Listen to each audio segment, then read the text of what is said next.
From the Yale Center for Faith and Culture, this is For the Life of the World,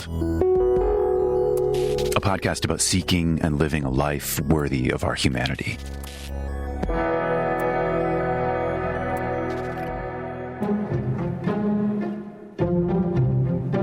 You know, it was an accidental thing for me. I was teaching in London. I lived in London for a very long time. I was at a public event. There was an elderly man with a funny beard sitting at a table outdoors, and he had leaflets on his little table.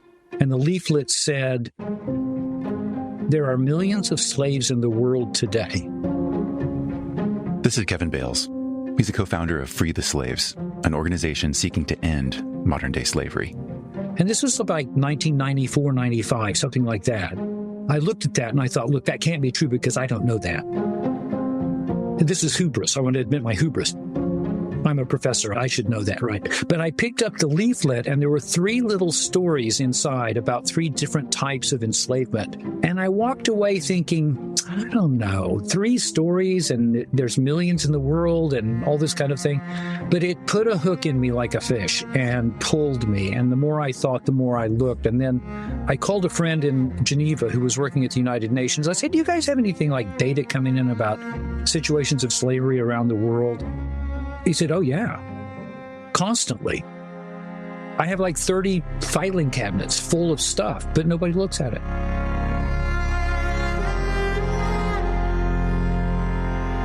And I began to realize something is going on here that I really probably ought to devote some time to. And I did, and I began to dig and dig and dig, and I've been digging ever since. And I'm like, 35 years into it.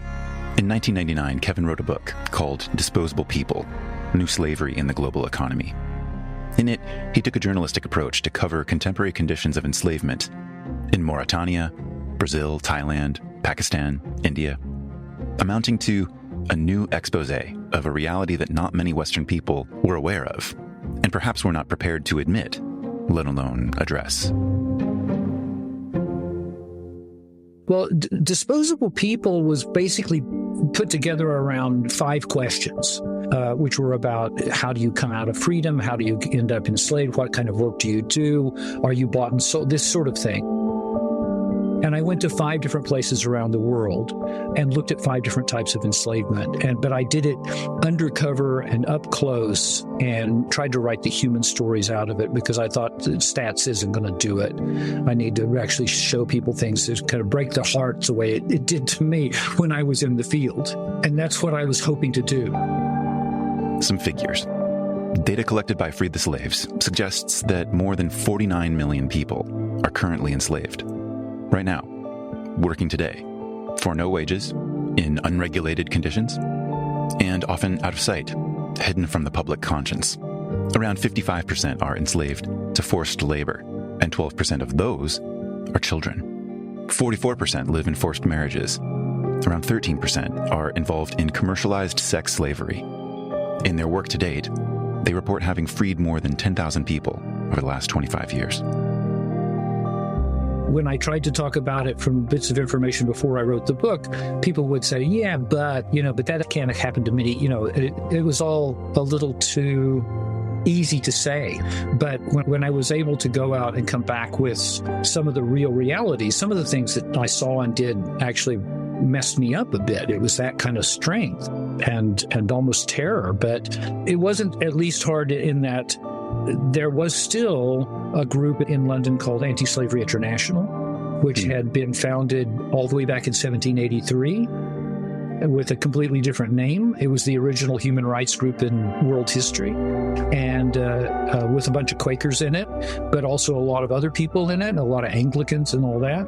They had been the foot soldiers that did the first abolitions, of legal slavery in Great Britain and then fed into the U.S. and so forth.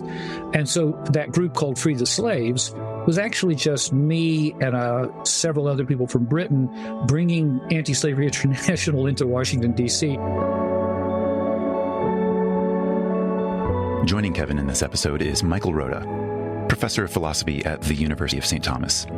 I teach ethics, and for many years I used a reader that had a number of articles.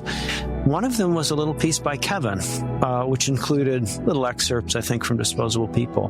This was the first time I came across the issue, and I felt my students need to know about this.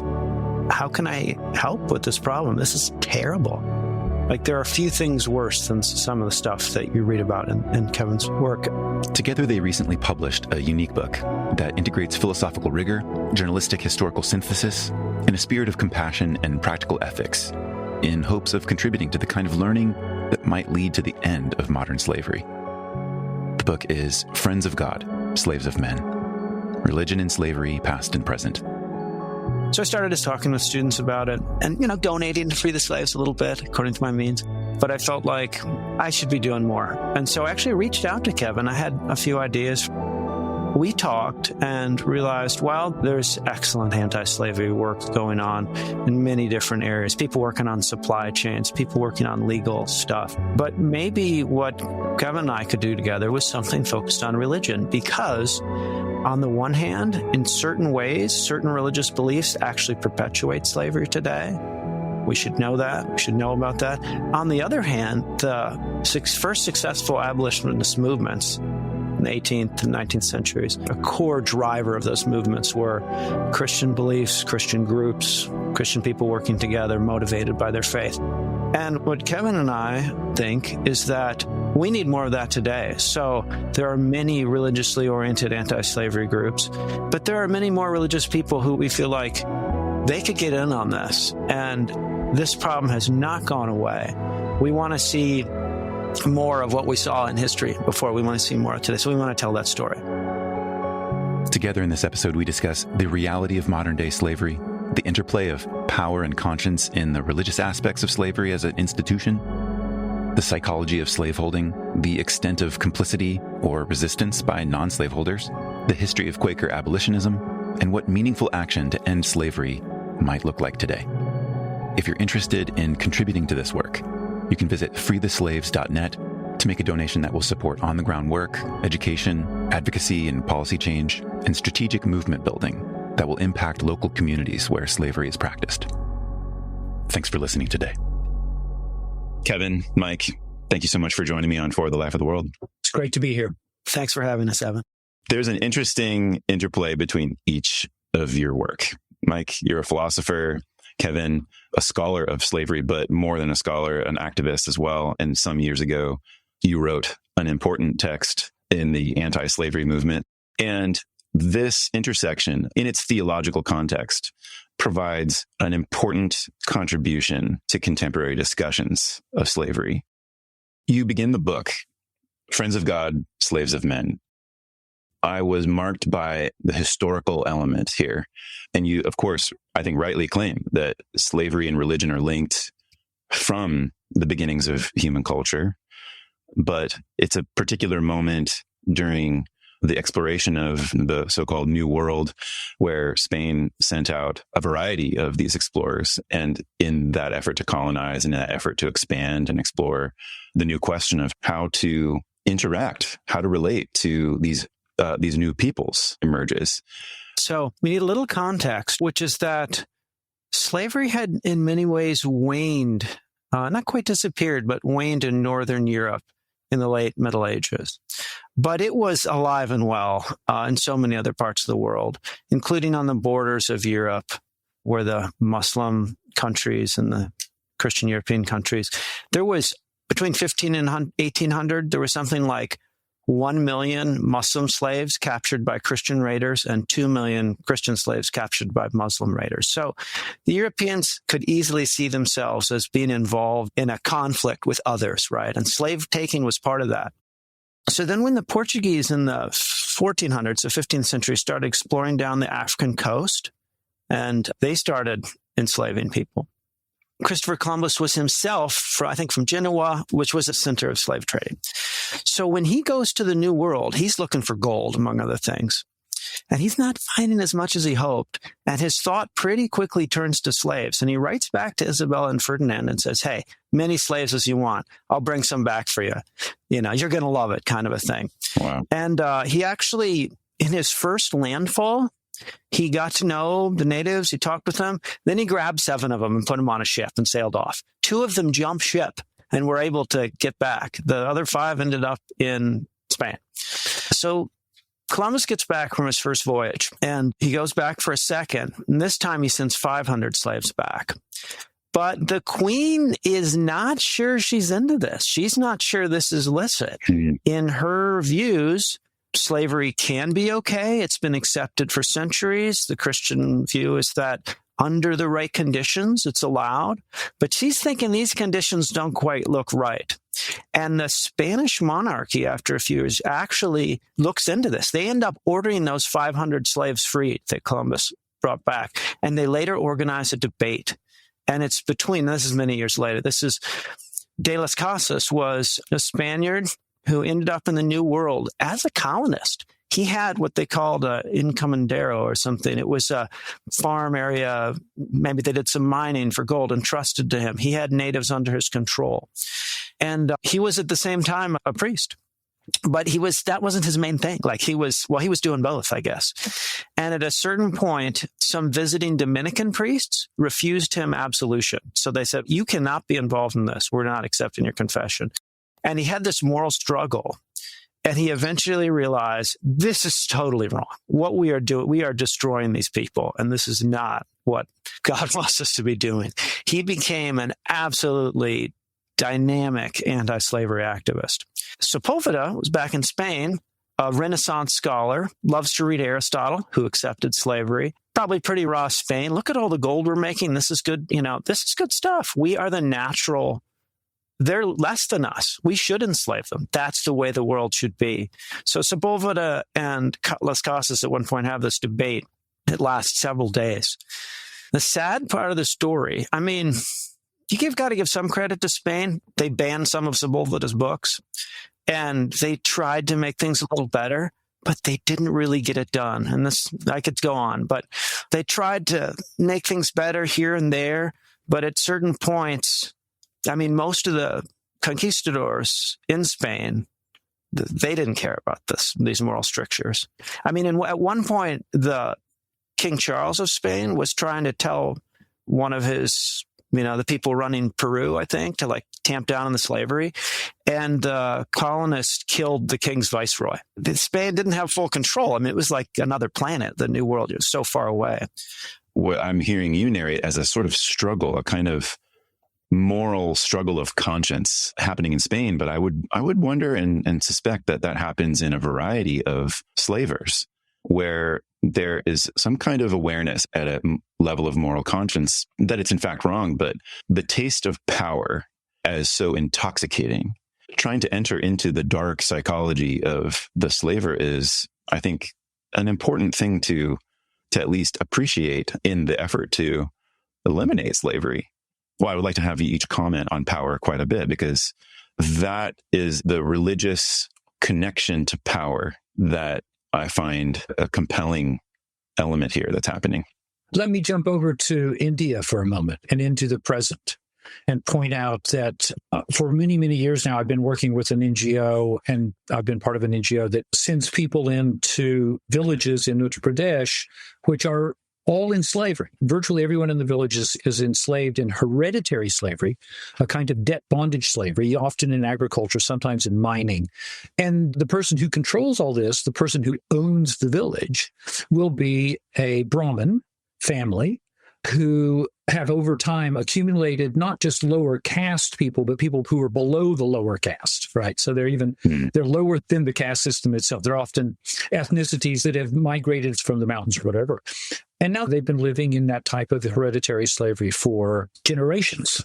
And the power that Brahmin family has, which is especially ugly, and it reflects all the way back to, Mississippi in 1840, is that they have sexual control. They can do what they like. They can beat up the men. They can rape the women. They can steal the children. They can do pretty much what they like.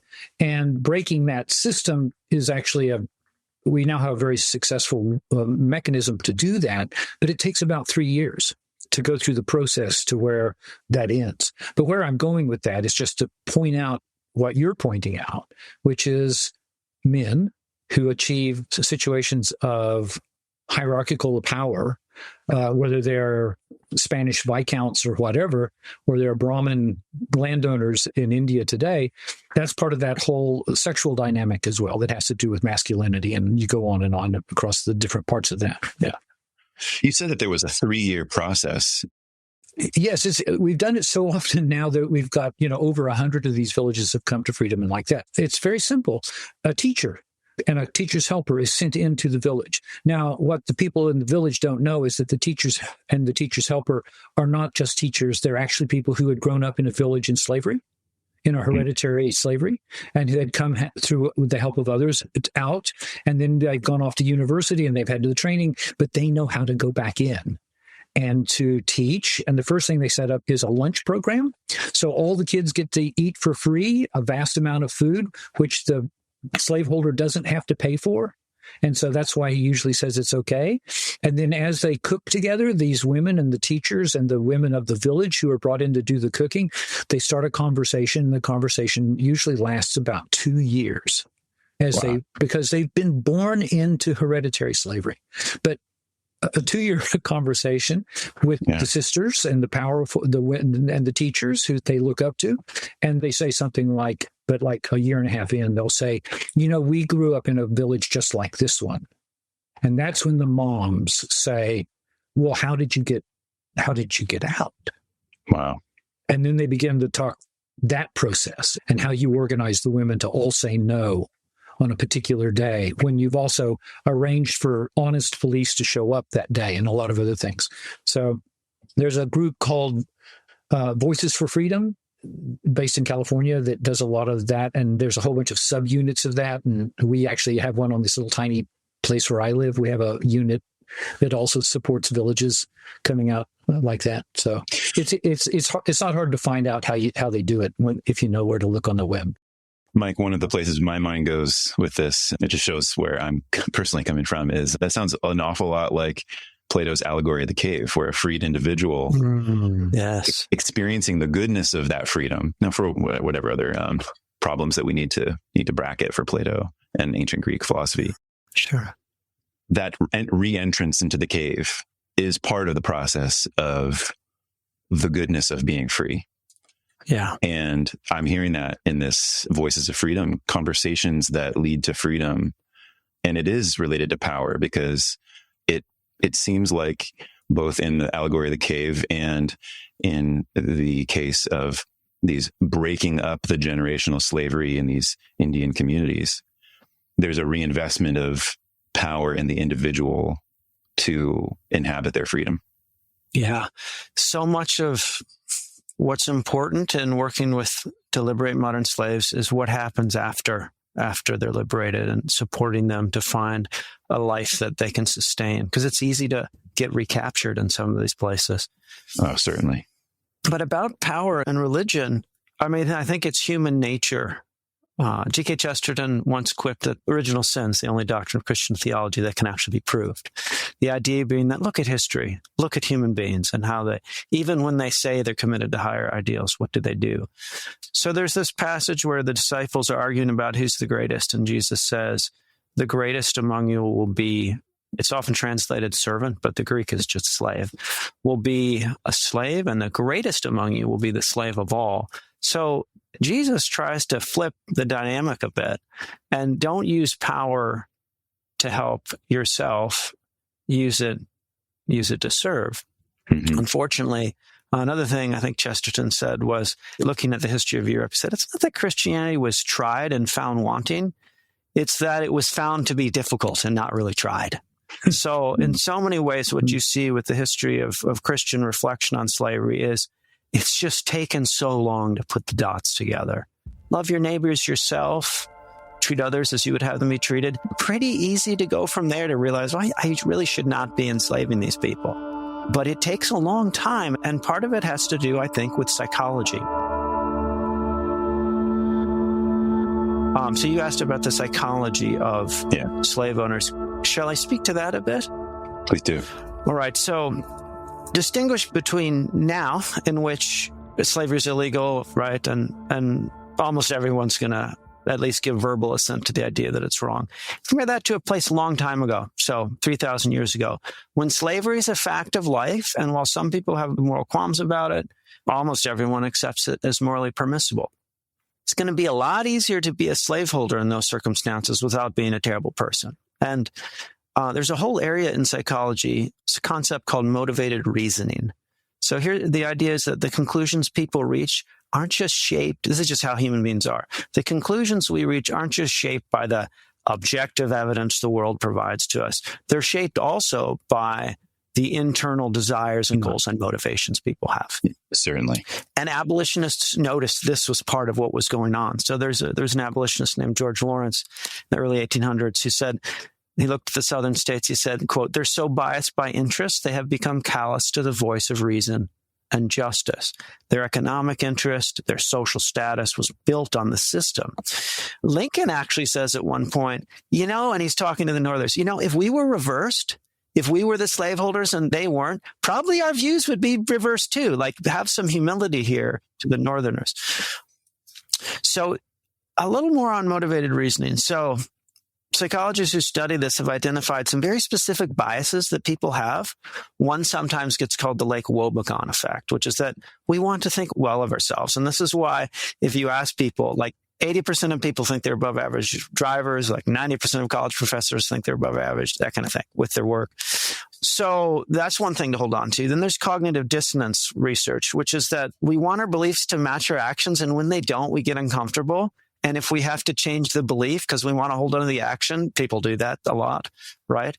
And then there's the influence of other people. So way more than we might think, our formation of beliefs is influenced by the consensus that we see around us.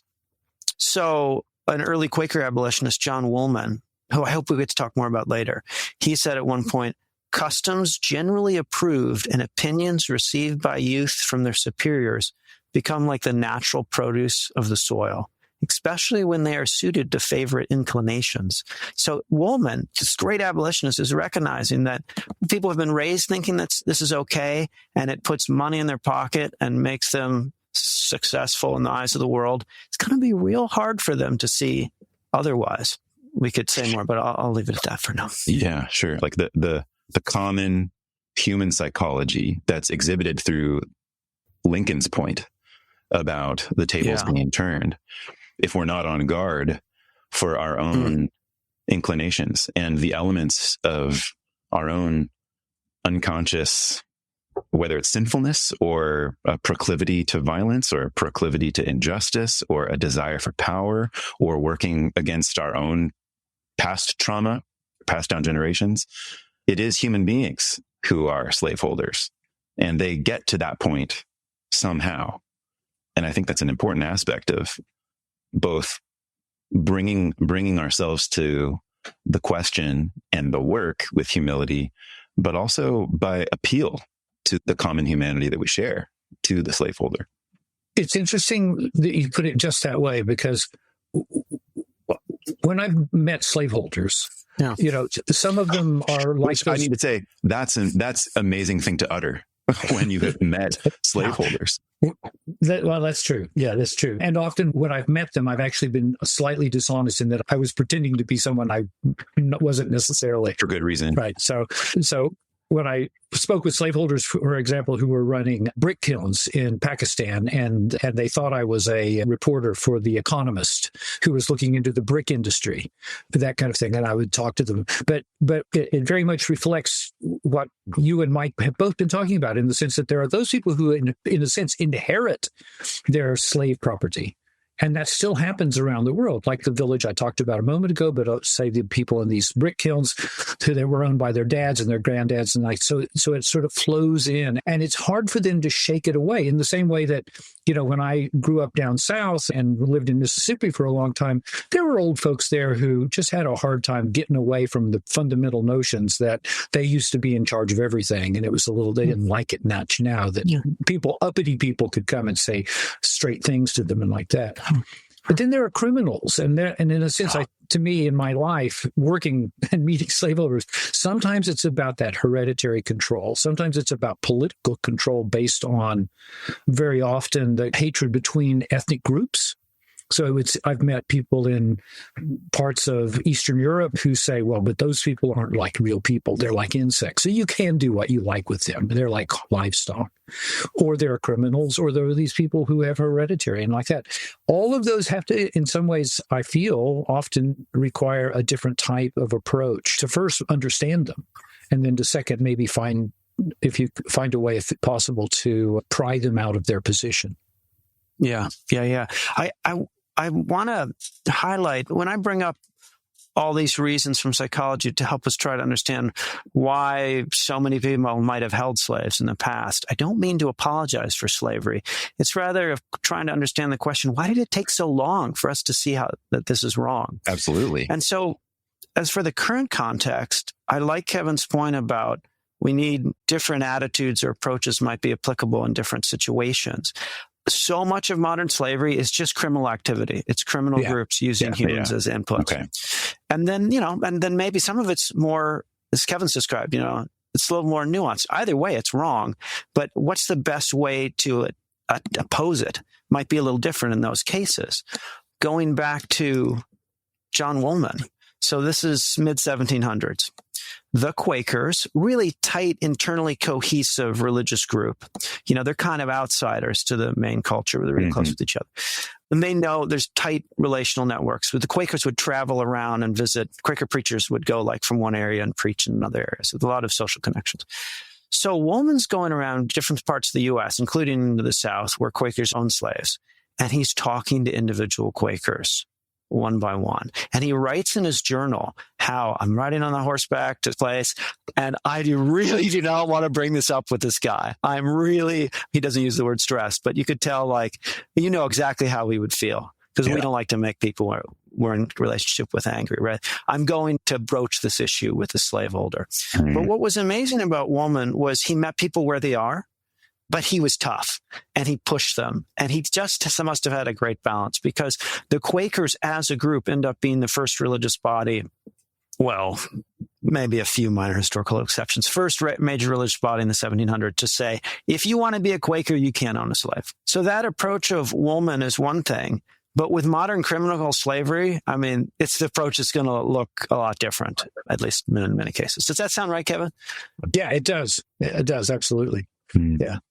But I suppose if there's something I'd say about the Quakers in particular, because that's my team, right? I'm a Quaker. So is the thing that we actually did the first big campaigns, the things like boycotting slave-made goods and the enormous work done by literally several thousand Quaker women in England who were the ones who did the boycott campaigns and said we can't wear that kind of cotton or drink that kind of tea and all that kind of stuff, the political side of it, which then led to, remarkably, the largest anti-slavery campaign in human history that nobody ever talks about, which is the British naval campaign that lasted over 30 years, cost the lives of hundreds and hundreds of British sailors, but to interdict the transatlantic slave trade, particularly between South America and Africa and like that, which I think somebody needs to write a better book about that particular thing. Because in terms of even modern anti-slavery campaigns or projects or whatever, nothing touches the size, the depth, the length, the power of that naval blockade idea. I think an appreciation and a little look here at how Quakerism was uniquely disposed at the time. And the way you put it in the book, what enabled the Quakers to reject slavery in a world that accepted it? Because I think this is a very instructive set of principles for any individual faced with a matter of conscience about contemporary slavery. So, you speak to this in the text, and I'd love to hear both of you, maybe not just only from the Quaker position, but what would that be to go so deeply against the grain and act so counterculture? I'll just say briefly two things. One is Quakers were against the grain. When they said, no, there is no hierarchy. We're not going to accept hierarchy. We're not going to doff our hats to anybody because we're all equal, right? All of us are equal in this. And if you've committed your idea that every human being is equal to the another as God's gift to the planet or whatever, then that's your responsibility too, to make that happen and to do something about that. So in some ways it was fairly simple, but it was also very brave. There were those times when, like, the Quaker meeting in Bristol was raided by the police, and we're talking about in the 1700s or late 1600s, and they took all the adults to prison and left the children behind. But the children kept the meeting. They stayed in the meeting house and lived there and worshiped there until some of the parents got to come back and people would bring them food to eat and like that. But they just kept at it. And that's one of the things I like about my outfit is that, you know, they just keep at it. It's like over in Britain when they have the really big demonstrations in front of Parliament, and it has to do with how people are treating immigrants or nuclear weapons and all that kind of stuff. You know, the front line is always this group of Quakers who are over the age of 75 to 95, because that's one of the inside things that we do is the old folks go up to get arrested because they don't have jobs. Nice. And they form that front line, and so the police carry them away very gently, right? I want to ask though. I mean, there's this element of silence, though, right? Like this your point that Quakers waiting in silence for God to reveal Himself inwardly. Please, but I would love to hear from both of you, as a Quaker and as a moral philosopher. Kevin can speak to this more, but the Quakers had an institutional practice of listening to God and attending to their conscience. Yeah. Because they had the belief that we can become more holy and we should be, right? Which was not in all strains of Protestantism. Do you see that? But in the Quakers, they were really motivated to try to figure out how to follow God's will better. And they had this institutional way of doing it when they would meet. Maybe Kevin can describe a meeting where there's silence. Well, the one thing I'd immediately do, though, is just correct one word in what you just said, Mike. Okay. Which is, you said they had it. No, we have it. Okay. Yes, we still have it. I mean, I'm doing it all the time, and I'm doing it every Sunday. You know, we still have that, right? It's not something we used to have. It's something we still got. Yeah, good. Sure. And it's why those little old ladies go up and say, arrest me if you think I'm doing something that's unjust, or, you know. And because I've linked to my conscience to what I believe God is wanting me to do. Yeah.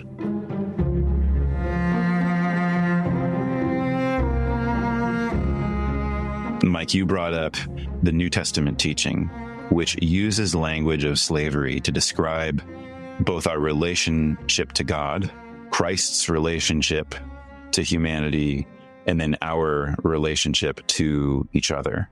I say this with a kind of a dual awareness of the neither slave nor free teaching of the New Testament, along with other questions around and here we'll get into some of the religious responses to slavery, which seem permissive at times and seems permissive in some elements of the New Testament.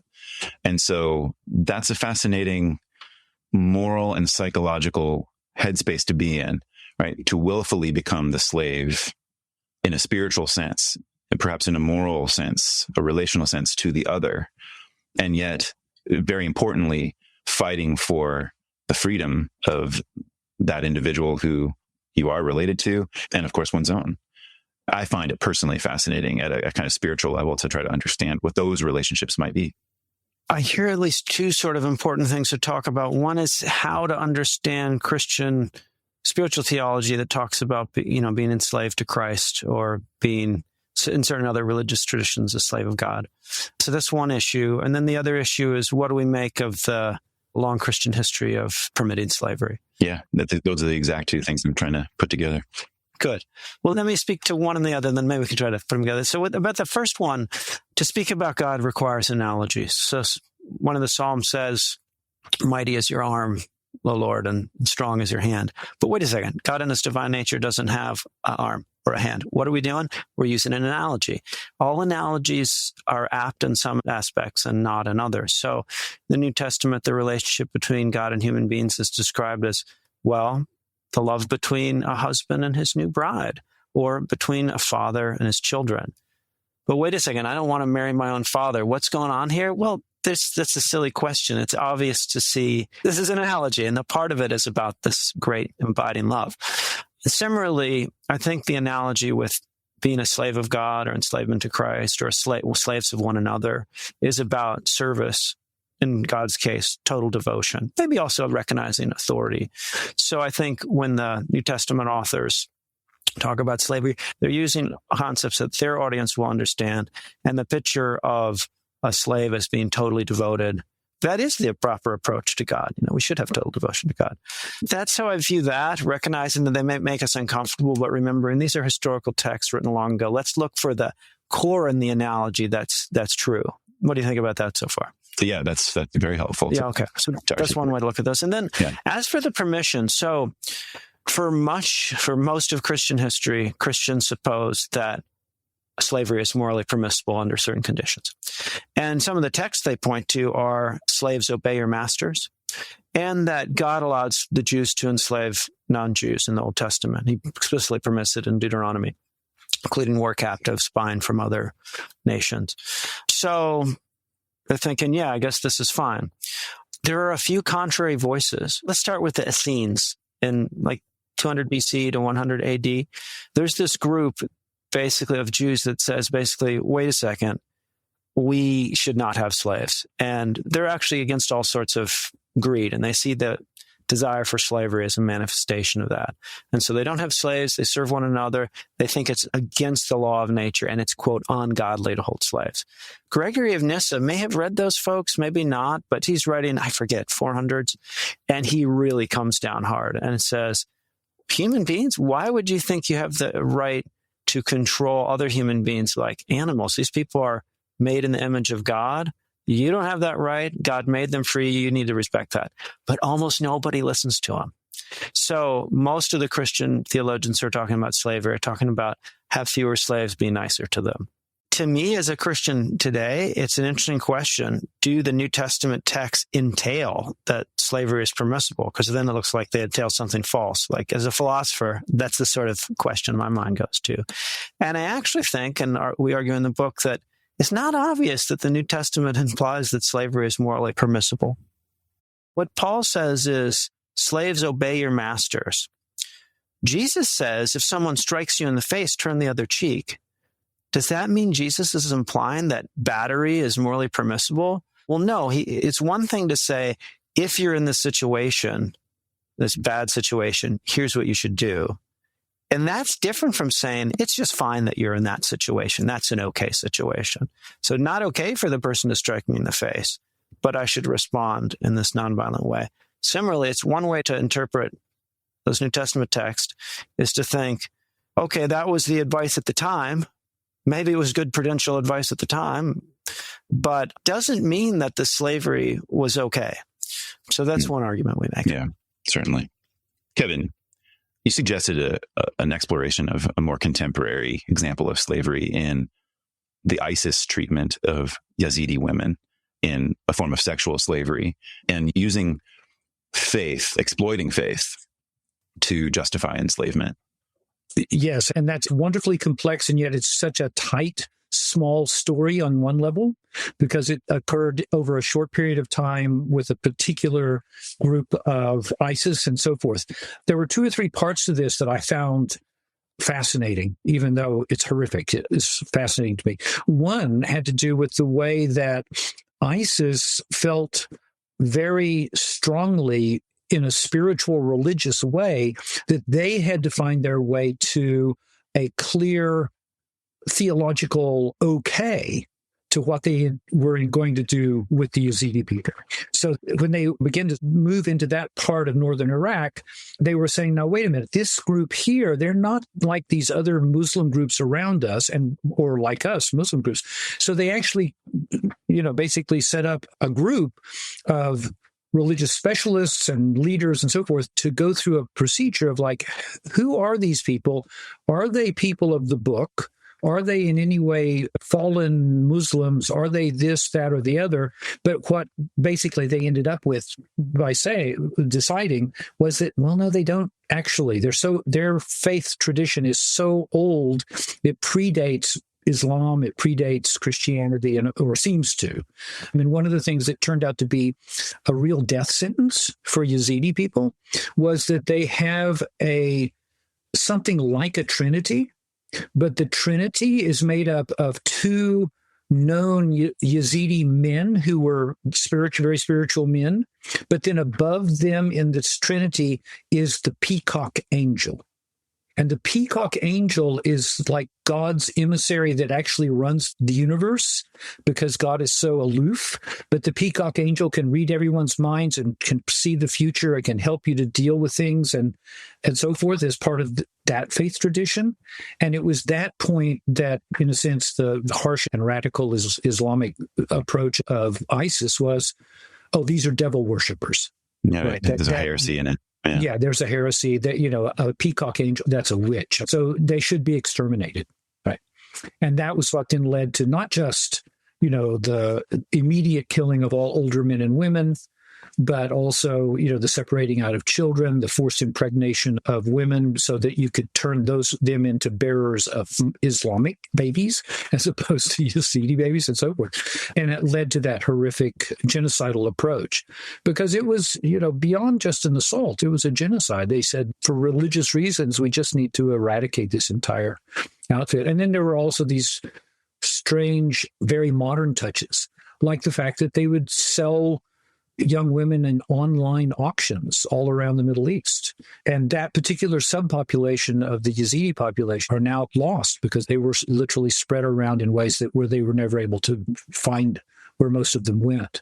And a very significant part of the Yazidi population were killed outright when ISIS moved in. So there was a lot to do. I learned a lot about what Yazidis believe as well, and the importance of that place where they live and that their home space, which they regard as holy, and how they try to spend time there every year with a great gathering of Yazidi people from Europe and the U.S. and so forth. And it's a fascinating sub-story, but it's one that certainly illustrates a lot of the particularly tricky, but also heartbreaking ways that religion and enslavement and conflict can all be rolled together in ways that are particularly deadly today. And what about abolitionism in Islam? What is the shape of that in today's society? I mean, there are arguments from within the Islamic tradition that you should be an abolitionist. We go over 3 of the most powerful in the book.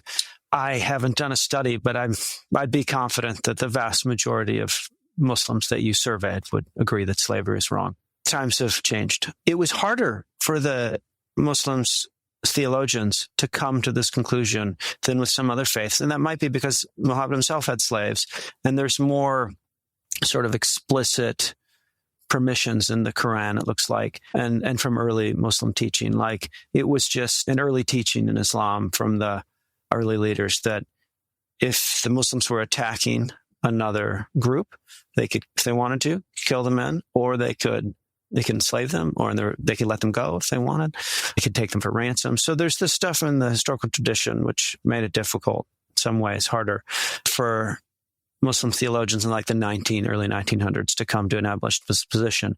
But there's actually resources within the tradition to do so. One of them is what's restricting the permissible, it's called. So one sort of view is like, maybe this was permissible then, but times are different now because it's not for the common good of Muslims to do this. So we can restrict this thing, which even though Muhammad thought it was permissible or said it was permissible, then it's different. There's ways that they can argue this. And a great book on this is by Bernard Freeman, on Islamic abolition. Yeah. I mean, and it's worth pointing out that American democracy has its own version of this, where the founders have this kind of element, and then those who inherit American democracy or those who inherit Islam from generation to generation have to deal with the discrepancies there. For those whose hearts are touched, or perhaps through this conversation have been touched by the presence of modern slavery and want to do something about it, how do you suggest religious people approach this question? The fact is, there's all sorts of efforts going on, but with respect to acting from within a religious environment or acting from within NGO environment or other mechanisms to take action, how do people get involved? That's a good question, and it's one we actually take up toward the end of the book.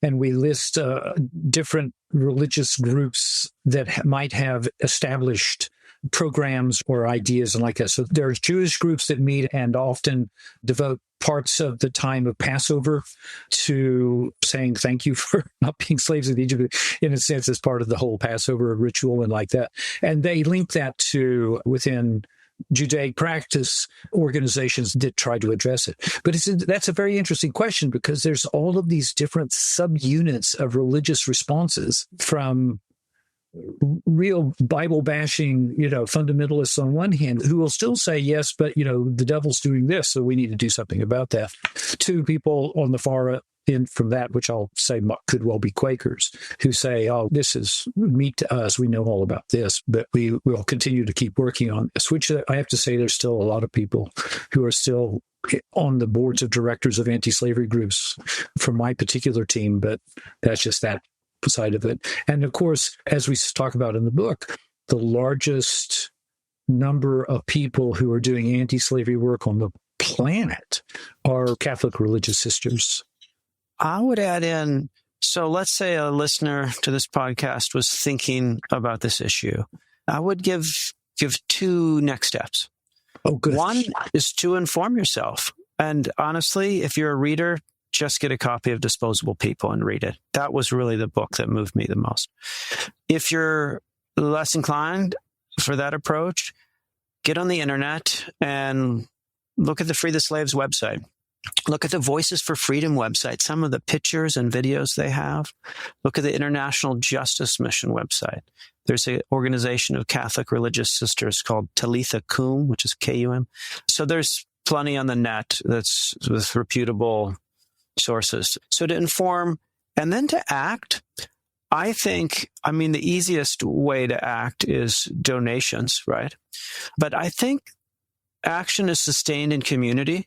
So if you can link up with other people who care about this issue, maybe your spouse will care about it too, maybe your friends, maybe you want to get your children involved. Hey guys, let's have a lemonade stand and give the money to Free the Slaves or whatever. There's many organizations. So I would say inform and then act in community. I think it's important to acknowledge the state of moral awareness around slavery, particularly in America. So I'm just speaking to the mostly American context, or perhaps the context of listeners to this podcast, that the clarity of the end seems to be so available, right? That slavery is wrong and that people need to be free. And yet I wonder if either or both of you could just close with one final comment about beyond awareness and then action in community, beyond, reading texts and just informing oneself and then donation. At the mindset level, are there certain meditative practices or particular ways of describing the situation that you want to leave folks with, especially in light of the fact that, as you pointed out, we're talking about some of the more horrific things that might happen to a human being at all. And so this is to lay some kind of groundwork for hopeful progress and what's at stake. That's a good question. There are probably two things that spring to my mind about this. And one is that we haven't talked about necessarily the things that are made by slaves. And all the things that are in our homes and in our house and in our watches, in our computers, the minerals, all of this. There's so much slavery flowing into us, which is hidden. And most of the laws that have been passed in most of the rich countries that are supposed to be managing and overseeing the flow of goods and products to prevent slavery aren't working. They've almost all been gutted by major corporations that find ways around it and like that. And so I'd say if you're so self-centered that you're really more interested in what you put in your own mouth, you can even start right there, right? And say, what types of things do I end up eating that might have actually come from the hands of somebody who's been caught up in slavery? Or the things that I buy, the small and easy things that I buy, the things made of cotton and things made of wood and things made of cocoa and so forth. So there's all of that. Right. And there are certainly groups and organizations who are thinking about that and are saying, these are the things that you could, if you believe, like a lot of Americans do, in terms of voting with the dollars in the marketplace of your life, right? That might be one thing you ought to think about. The problem we're dealing with here, we're asking about motivation or spiritual practices that might be helpful. For most of us in developed countries, this is a question of, how do I start caring about something that I don't see? What do I care about? my 8-year-old who wants a rabbit because she's in front of me and we're going to get her rabbit. And my son's math homework because we need to do the math tonight. And, oh, we got to fix this thing. We care, our relationships that we're in and our projects. It's good that we care about the relationships we're in, obviously, but it takes a certain vision.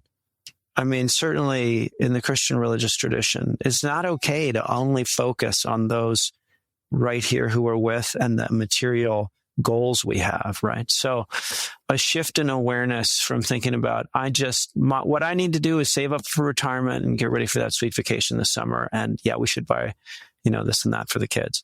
And to shift from that to a mode of life where your sphere of concern is wider would be what's needed. How do you get there? That's a good question. I don't have a great answer for that. But clearly, the informing yourself is part of it. So it becomes something you do see. And again, I find that actions are sustained so often in community. So somehow being partners with others on this journey can help us stay on the track. I think it's fitting that you both end the book with the words of Thomas Clarkson. It's time some person should see these calamities to their end. And I can only say amen to that. And thank you to each of you for the ways in which you are trying to draw attention and action. Thanks for joining me. Thank you so much for having us, Evan. It's been a delight. It's been great. Thank you so much.